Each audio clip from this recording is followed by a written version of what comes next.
បាទជំរាបសួរបងប្អូនទាំងអស់គ្នាបាទសម្រាប់08នេះដែរគឺមានបញ្ហា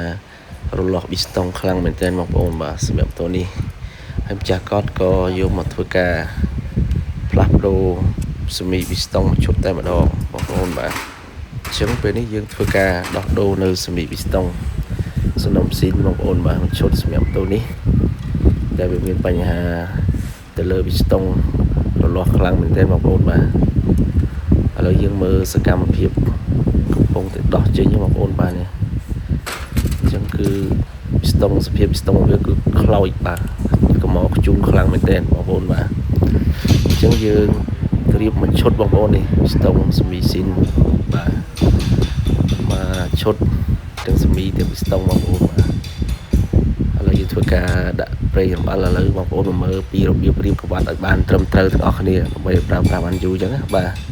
អញ្ចឹងបងប្អូនមើលតាមជាក់ស្ដែងនេះទៅបាទដោយសារយើងរៀបទៅយើងមិនសូវច្បាស់អញ្ចឹងយើងដាក់ជាចំណុច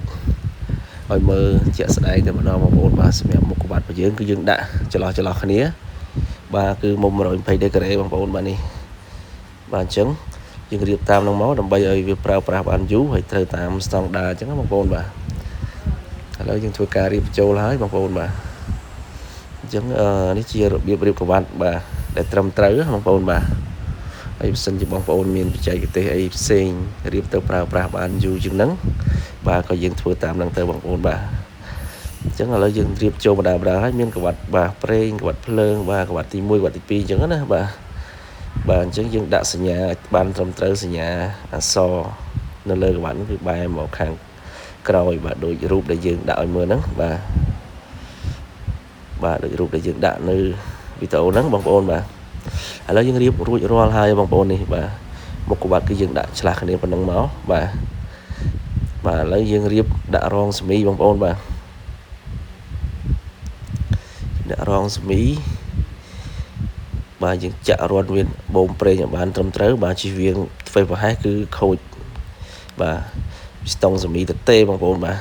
អញ្ចឹងឥឡូវយើងដាក់ចូលឲ្យបងប្អូនបាទសមីពីស្តុងថ្មីមួយសំណុំបា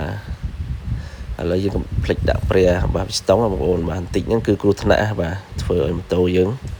ខ្ទេចតែម្ដងសមីពីស្តុងហ្នឹងបាទឥឡូវយើងដាក់កវលពីស្តុងហើយជាប់ល្អបាទយើងធ្វើការគៀកដើម្បីរុញបញ្ចូលបងប្អូនបាទគៀកដើម្បីរុញបញ្ចូលបាទឥឡូវយើងដាក់ហើយគឺពីស្តុងយើងដាក់បែបនេះបងប្អូនបាទគឺអក្សរ IN ហ្នឹងគឺដាក់ខាងលើបងប្អូនណាបាទហើយយើងផ្លាស់ប្ដូរជាមួយធ្វើស្ប៉ាប់មួយគូដែរសម្រាប់ម៉ូតូនេះបាទដោយសារការប្រើប្រាស់ប្រព័ន្ធហ្នឹងគឺយូរឆ្នាំធ្វើស្ប៉ាប់ក៏ងាប់ដែរបងប្អូននេះបាទរលំឃ្លក់បាទធ្វើស្ប៉ាប់ហ្នឹងគឺខូចអញ្ចឹងយើងសៃស្ប៉ាប់នឹងដាក់ធ្វើស្ប៉ាប់មួយគូដែរបាទឥឡូវយើងរៀបដាក់រងកន្លះបងប្អូនរងដែកចូលបាទអញ្ចឹង